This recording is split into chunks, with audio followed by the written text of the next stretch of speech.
أعوذ بالله من الشيطان الرجيم. بسم الله الرحمن الرحيم. قد نرى تقلب وجهك في السماء فلنولينك قبلة ترضاها فول وجهك شطر المسجد الحرام وحيث ما كنتم فولوا وجوهكم شطره وإن الذين أوتوا الكتاب ليعلمون أنه الحق من ربهم وما الله بغافل عما يعملون.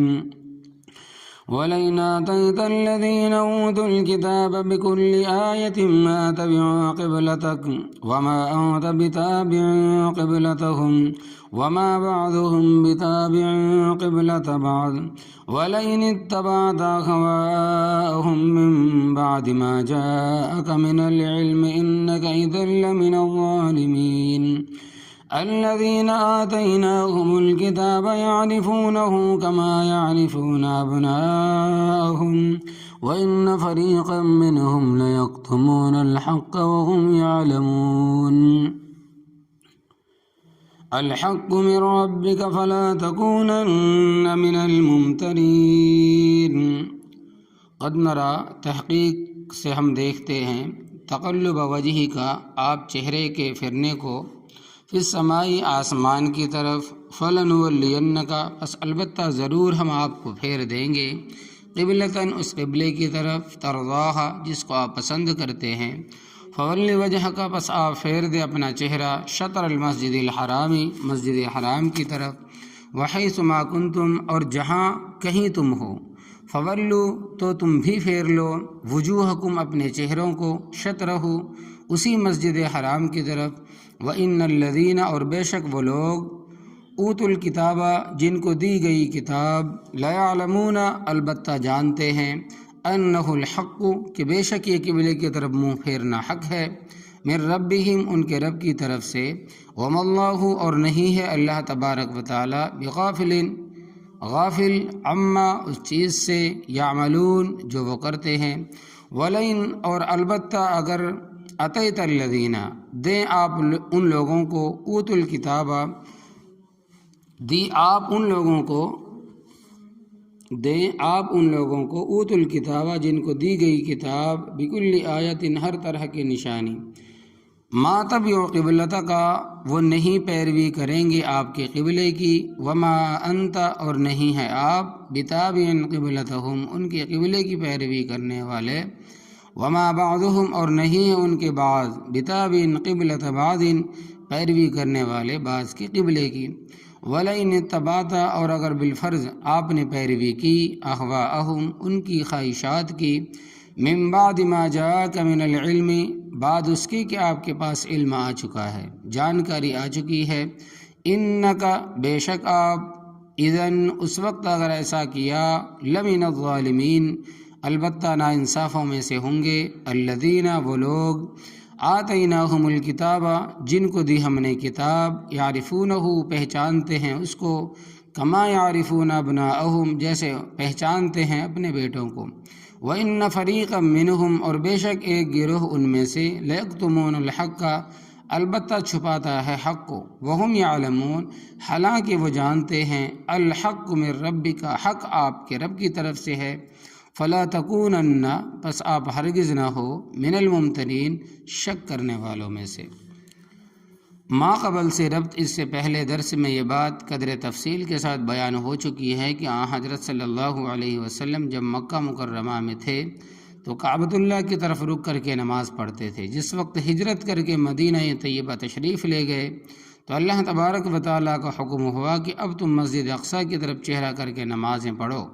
16 یا 17 مہینے آپ صلی اللہ علیہ وسلم اور صحابہ کرام نے مسجد اقصیٰ کی طرف چہرہ کر کے نمازیں پڑھی. تحویل قبلہ اور آپ صلی اللہ علیہ وسلم کی خواہش. حضرت صلی اللہ علیہ وسلم اپنے دل سے اس کو پسند کرتے تھے کہ کعبۃ اللہ ہمارا قبلہ بن جائے اور اس کی ظاہری وجہ یہ تھی کہ مسجد اقصیٰ یہود و نصارہ کا قبلہ تھا اور ان کے بارے میں قرآن کریم نے واضح کیا کہ لوگ جانتے ہیں وہ بھی حق کو نہیں مانتے، بڑے ضدی لوگ ہیں. ان سے تو ایمان لے آنے کی توقع بہت کم تھی۔ عرب کے جو مشرک تھے وہ کعبۃ اللہ کا احترام کرتے تھے اور حضرت ابراہیم علیہ السلام کی طرف اپنی نسبت کرتے تھے، اور جو کچھ بھی کرتے تھے اپنی جہالت کی وجہ سے کرتے تھے۔ ضد بھی ان میں تھی، مگر ایسے لوگ کم تھے، اکثر جہالت کا شکار تھے۔ مگر یہودی اور نصرانی جو کچھ کرتے تھے وہ ضد کی بنا پر کرتے تھے۔ اس کو اس طرح سمجھو کہ آج کل عوام بیچارے اکثر جہالت کا شکار ہے، ان کو اللہ تبارک و تعالیٰ کی ذات سے کوئی عداوت نہیں ہے، حضرت صلی اللہ علیہ وسلم کی ذات گرامی سے کوئی دشمنی نہیں ہے، اسلام کے ساتھ ان کو کوئی مخالفت نہیں ہے، بلکہ وہ جو کچھ کرتے ہیں صرف جہالت کی بنا پر کرتے ہیں۔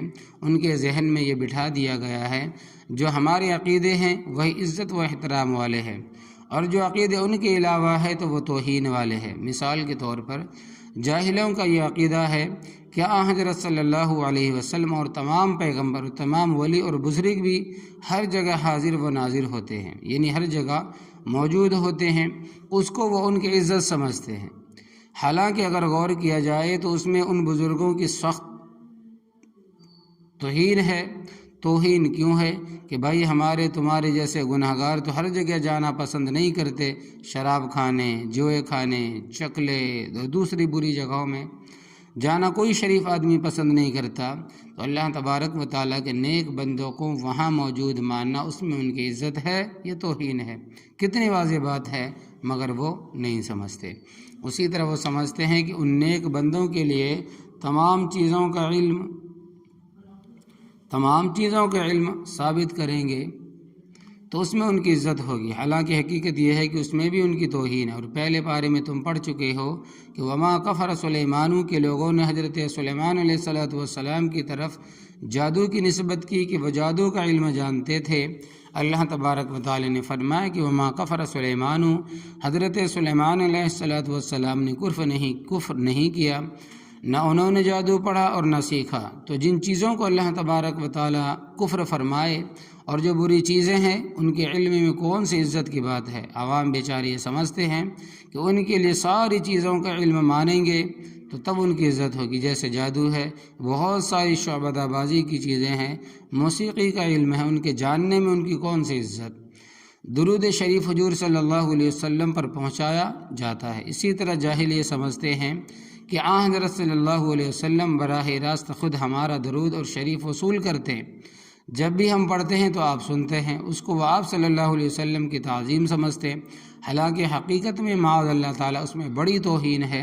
دیکھو ہمارے خط آتے ہیں، پارسل آتے ہیں ڈاک خانے کے ذریعے، تو تم اگر خود جا کر ڈاک خانے سے وصول کرو تو اس میں تمہاری عزت ہے، یا ڈاکیا لا کر خود تمہارے گھر پہنچائے اس میں تمہاری عزت ہے۔ تو اسی طرح سمجھو کہ ہم تم جو درود شریف پڑھتے ہیں یہ اللہ تبارک و تعالیٰ کے فرشتے اس کام کے لیے مقرر ہے جو وہ لے جاتے ہیں۔ حضرت صلی اللہ علیہ وسلم کو خود آ کر وصول کرنے کی ضرورت نہیں ہے۔ اگر آپ صلی اللہ علیہ وسلم آ کر خود وصول کرے تو اس میں آپ صلی اللہ علیہ وسلم کی عزت نہیں بلکہ توہین ہوگی۔ یہ درود شریف پہنچانے کے لیے اللہ تبارک و تعالیٰ نے فرشتے مقرر کیے ہیں، وہ پہنچاتے ہیں۔ ان للہ ملائکتی سیاحین فی الارض یبلغون من امت السلام۔ یہ نسائی شریف کی صحیح روایت ہے کہ اللہ تبارک و تعالیٰ نے فرشتوں کا ایک محکمہ قائم کیا ہے، وہ تمہارے دور سے پڑھے ہوئے درود شریف مجھے پہنچاتے ہیں۔ اگر میری قبر کے نزدیک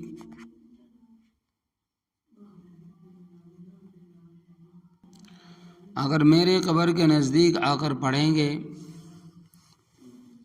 تو میں خود سنوں گا۔ تو جاہل لوگوں کا یہ خیال کہ آپ صلی اللہ علیہ وسلم خود آ کر ہمارے درود شریف وصول کرتے ہیں، اس میں آپ صلی اللہ علیہ وسلم کی توہین ہے۔ عزت اسی میں ہے کہ ڈاکیے پہنچائے، بات تو ساری سمجھ کی ہے، یہ بیچارے جو کچھ کرتے ہیں جہالت کی وجہ سے کرتے ہیں، ضد نہیں ہے۔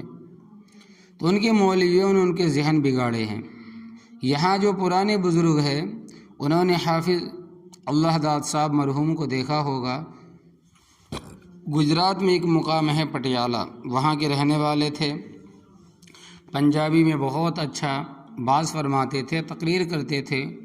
کوٹ وارث گاؤں میں ایک جلسہ تھا، جلسے سے فارغ ہو کر وہ درمیان والے راستے سے اپنے گاؤں آئے اور ضروری کتابوں کی گٹھری بھی ساتھ رکھتے تھے۔ راستے میں کمہار گدھے لے کر گاؤں آ رہے تھے۔ حافظ صاحب مرحوم نے ان کو کہا کہ اگر تم اجازت دو تو میں تمہارے گدھے پر یہ کتابوں کی گٹھری بھی رکھ دوں، تو انہوں نے کہا کہ رکھ دو۔ انہوں نے حافظ صاحب سے پوچھا تم انہیں کہاں جانا ہے؟ تو حافظ صاحب نے میرا نام لیا، یعنی کہ فرماتے ہیں کہ وہ کون، یعنی کہ شیخ الحدیث حضرت مولانا محمد سرفراز خان کے پاس جانا ہے۔ وہ کمار کہنے لگے کہ اس کے پاس نہ جاؤ، وہ تو کلمے کا منکر ہے۔ حافظ صاحب کہا کہ نہیں بھائی، وہ تو کلمہ پڑھتا ہے۔ پھر کہنے لگے کہ وہ معراج کا منکر ہے، وہ کہتا ہے کہ معاذ اللہ تعالیٰ حضرت صلی اللہ علیہ وسلم کو معراج نہیں ہوئی۔ تو حافظ صاحب کی کتابوں میں میرا رسالہ تھا ضوء السراج فی تحقیق المعراج، یعنی کہ چراغ کی روشنی انہی دنوں میں تباہ ہوا تھا۔ حافظ صاحب نے وہ گٹھری سے نکال کر ان کو سنانا شروع کیا اور خاصا پڑھ کر سنا اور کہا کہ معراج کو جتنا اس نے دلیلوں کے ساتھ ثابت کیا اتنا کسی اور نے نہیں کیا۔ تو جب گاؤں کے قریب آئے تو کہنے لگے کہ ہمیں تو کسی شے کا علم ہے نہیں، ہمارے مولوی کہتے ہیں کہ وہ معراج کا بھی منکر ہے اور کلمے کا بھی منکر ہے۔ تو ان مولویوں نے عوام کے اتنے ذہن بگاڑے ہوئے ہیں کہ وہ ان کو حق والوں کے نزدیک آنے ہی نہیں دیتے۔ اسی طرح یہ جو مولوی ہے، جو پیر اور فقیر ہے، انہوں نے عوام کے ذہن بگاڑ دیے ہیں کہ دیوبند کے جو علماء ہے، جو مولوی ہے، وہ کلمہ نہیں پڑھتے، نبی کریم صلی اللہ علیہ وسلم کو نہیں مانتے، سنت پر نہیں چلتے۔ دنیا کے اندر جتنے علماء دیوبند چلتے ہیں سنت کے اوپر، کوئی نہیں چلتے اتنا۔ تو یہ شخص صرف کیا ہے کہ جو عوام ہیں ان کے ذہن بگاڑ دیے ہیں۔ تو جو شخص ہماری بات سن لے تسلی کے ساتھ اور ضد نہ کرے تو انشاءاللہ تبارک و تعالی اسے ضرور حق سمجھ آئے گا، اور ضد کا تو دنیا میں کوئی علاج ہے ہی نہیں۔ تو یہ بیان ہو رہا تھا کہ حضرت صلی اللہ علیہ وسلم اس کو پسند کرتے تھے کہ کعبۃ اللہ قبلہ بن جائے، کیونکہ اکثریت عربوں کی ہے، وہ جو کچھ کرتے ہیں جہالت کی وجہ سے کرتے ہیں، لہٰذا ان کو سمجھانا آسان ہے اور یہودیوں عیسائیوں کو سمجھانا مشکل ہے۔ اس واسطے آپ صلی اللہ علیہ وسلم نے اس کو پسند کرتے تھے، آپ صلی اللہ علیہ وسلم اس کو پسند کرتے تھے کہ میرا قبلہ کعبۃ اللہ بن جائے، اور اس کے لیے وحی کے انتظار میں چہرہ بار بار آسمان کی طرف اٹھاتے تھے۔ تو اس کا ذکر رب تعالیٰ فرماتے ہیں کہ قد نرا، تحقیق سے ہم دیکھتے ہیں، تقلب وجہی کا، آپ کے چہرے کے پھرنے کو، فی السمائی، آسمان کی طرف، فلنولینک، پس البتہ ہم ضرور پھیر دیں گے آپ کو، قبلۃ ترضاھا، اس قبلے کی طرف جس کو آپ پسند کرتے ہیں۔ اور آپ صلی اللہ علیہ وسلم کے پسند کرنے کی دوسری وجہ یہ تھی کہ عرب کے لوگوں میں اکثریت ان لوگوں کی تھی جو قبلے کا احترام کرتے تھے، اس قبلے کو چھوڑ کر اس کو منوانا ذرا مشکل تھا۔ تو اللہ تبارک و تعالی نے آپ صلی اللہ علیہ وسلم کی آرزو کے مطابق حکم نازل فرمایا، فول وجہک، پس آپ پھیر دیں اپنا چہرہ، شطر المسجد الحرامی، مسجد حرام کی طرف، اس کو کعبۃ اللہ بھی کہتے ہیں اور مسجد حرام بھی۔ پھر آگے امتیوں کو خطاب کیا، وحیث ما کنتم، اے امتیو جہاں کہیں تم ہو، فولوا وجوہکم شطرہ، اپنا رخ کعبۃ اللہ کی طرف پھیر لو۔ ہم کعبے سے مشرق کی طرف ہے، ہم مغرب کی طرف چہرہ کریں گے، اور جو کعبے سے مغرب کی طرف ہے وہ مشرق کی طرف چہرہ کریں گے، اور جو کعبے سے شمال کی طرف ہے وہ جنوب کی طرف چہرہ کریں گے، اور جو کعبہ سے جنوب کی طرف ہے وہ شمال کی طرف چہرہ پھیریں گے۔ جب تک کعبۃ اللہ ہے دنیا قائم ہے۔ کعبۃ اللہ عین وسط میں ہے، بالکل بیچ میں ہے دنیا کے، اور مکہ کا معنی ہے ناف۔ بچہ جب ماں کے پیٹ میں ہوتا ہے تو اللہ تبارک و تعالیٰ نے اس کی خوراک کا ذریعہ اس طرح بنایا ہے کہ جہاں ناف ہوتی ہے وہاں ایک نالی ہوتی ہے جو ماں کے جسم کے ساتھ جڑی ہوتی ہے، اس میں سے خون اس بچے کے بدن میں جاتا ہے جس سے وہ پلتا پھلتا اور پھولتا ہے، اور جب بچہ پیدا ہوتا ہے تو وہ ناڑو رگ کاٹ دی جاتی ہے۔ اسی طرح روحانی خوراک کا مرکز مکہ مکرمہ ہے، یہیں سے ہدایت کی کرنیں مشرق، مغرب، شمال، جنوب کی طرف پھیلی ہوئی ہے۔ جب تک مکہ مکرمہ موجود ہے دنیا قائم ہے۔ حدیث پاک میں آتا ہے کہ کالے رنگ کا بادشاہ ہوگا، ٹیڑھی اور موٹی موٹی اس کی ٹانگیں ہوں گی، اس کے ساتھ اس کی فوج ہوگی، وہ آ کر کعبۃ اللہ کی دیواروں کو ادھیڑنا شروع کر دے گا، توڑنا شروع کر دے گا۔ تو اللہ تبارک و تعالیٰ اسرافیل علیہ السلام کو حکم دیں گے کہ بگل پھونک دو۔ اگر یہ کعبۃ اللہ کو نہیں رہتے، اگر یہ کعبۃ اللہ کو نہیں رہنے دیتے تو یہ دنیا کا نظام اب ختم ہے۔ کعبہ کے متعلق اللہ تبارک و تعالی نے فرمایا قیاما للناس، جو جب تک کعبہ موجود ہے دنیا بھی موجود ہے۔ تو فرمایا کہ پھیر دو تم بھی اپنے چہرے کو مسجد حرام کی طرف۔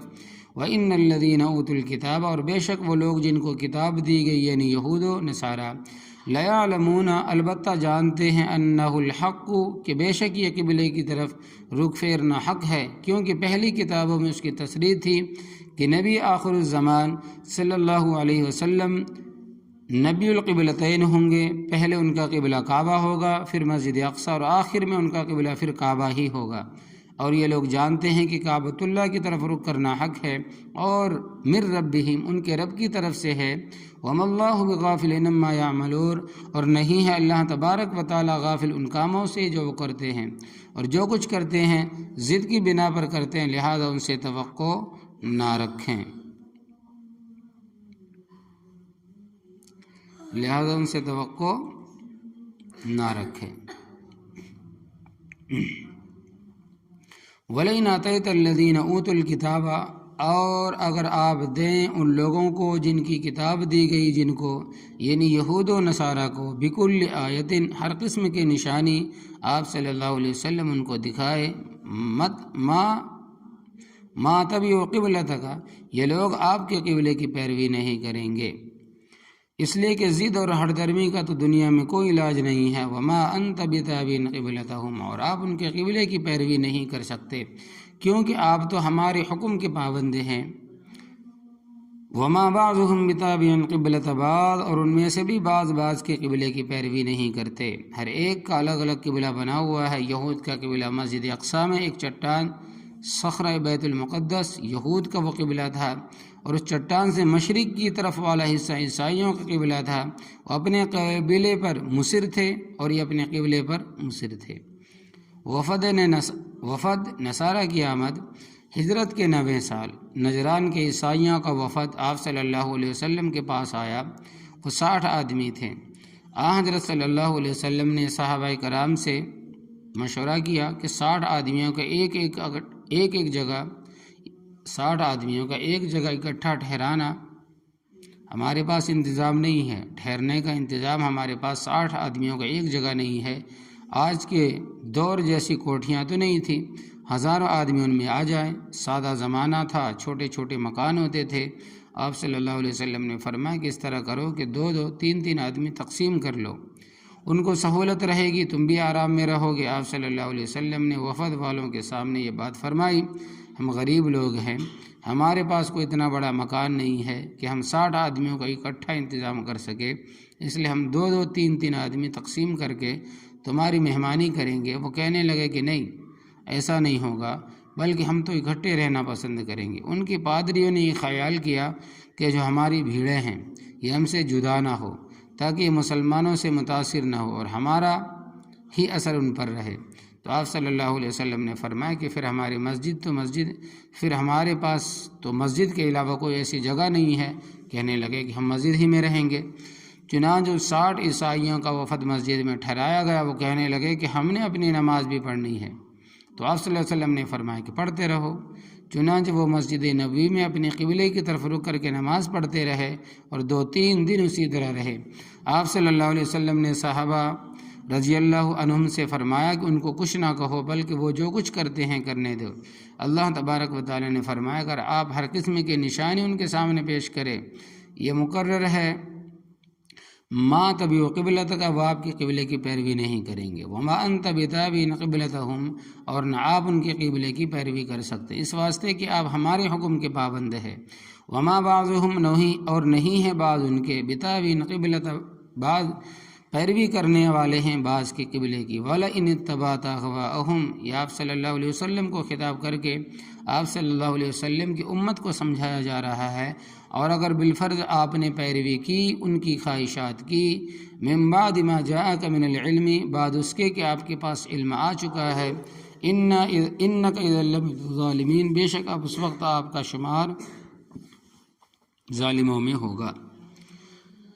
ہمارے حضرت مولانا حسین علی صاحب رحمۃ اللہ علیہ فرمایا کرتے تھے کہ گفت آیت در حدیث دیگرہ۔ بعض دفعہ ایسا ہوتا ہے کہ خطاب کسی کو ہوتا ہے اور سمجھانا کسی کو ہوتا ہے۔ یہ خطاب تو آپ صلی اللہ علیہ وسلم سے ہے، لیکن سمجھایا گیا آپ صلی اللہ علیہ وسلم کی امت کو کہ یہود و نصارہ باطل فرقوں کی پیروی نہ کرنا، اگر ایسا کرو گے تو تمہارا شمار ظالموں میں ہوگا۔ الذین آتیناہم الکتاب، وہ لوگ جن کو ہم نے کتاب دی، یہود اور عیسائی، یعرفونہ، وہ اس نبی کو جانتے ہیں، کما یعرفون ابناءہم، جیسے وہ اپنے بیٹوں کو پہچانتے ہیں۔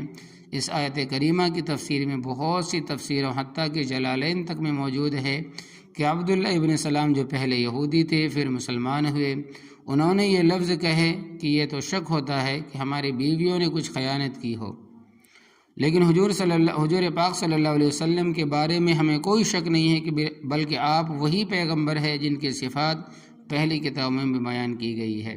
ایسے لوگ بھی تھے اور ان کے خلاف بھی تھے جن کا ذکر اسی طرح ہوا۔